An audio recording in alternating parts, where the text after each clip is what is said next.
counselor to President Trump. Alina, welcome to you. So did President Trump and his administration act within the confines of the law with these deportations?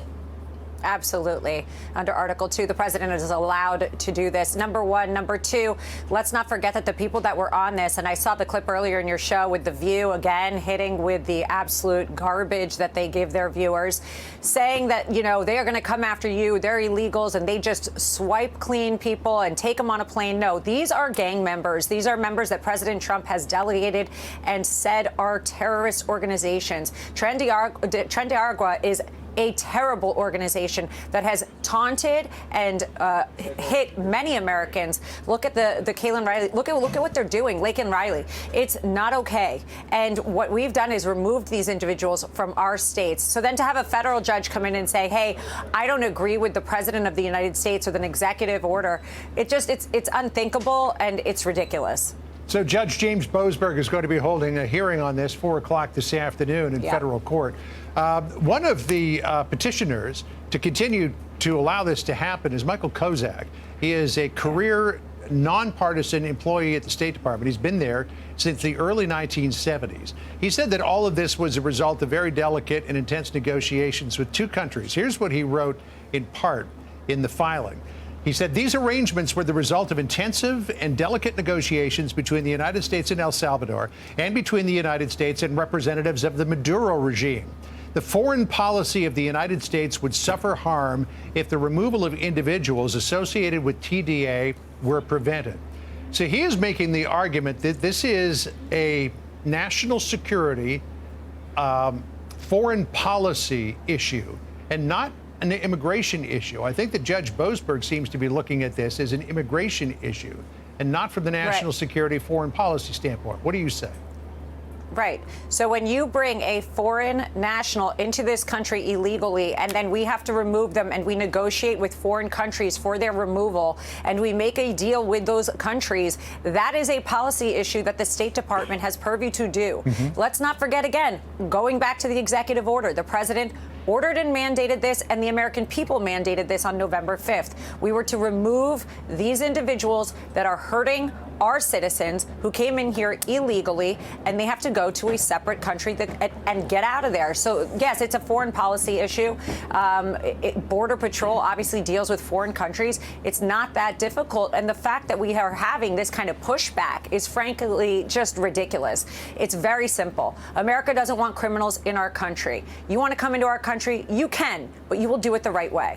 In a fierce defense of these deportations, Caroline Leavitt, just a few moments ago at that White House briefing podium, detailed the atrocities of these illegal gang members. Listen.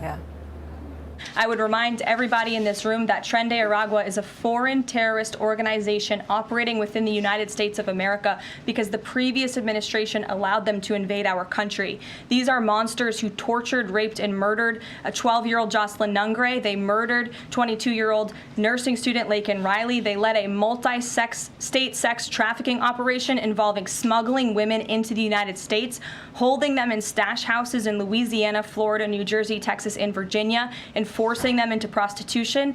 They kidnapped and murdered a 33-year-old woman in Texas. They sexually and physically assaulted a woman and her daughter in Wisconsin. They conducted a mass shooting in Illinois. They peddled untraceable ghost guns across New York City, took over an Aurora, Colorado apartment complex where they kidnapped and tortured victims. And by the way, many of you in the mainstream media said that didn't happen. It turned out that it did. And because of the effective immigration policies of this administration, those foreign terrorists were detained, and they are no longer operating on American soil, and we have President Trump to thank for that. Alina, no doubt that was a fierce reminder of the horrors of some of these crimes.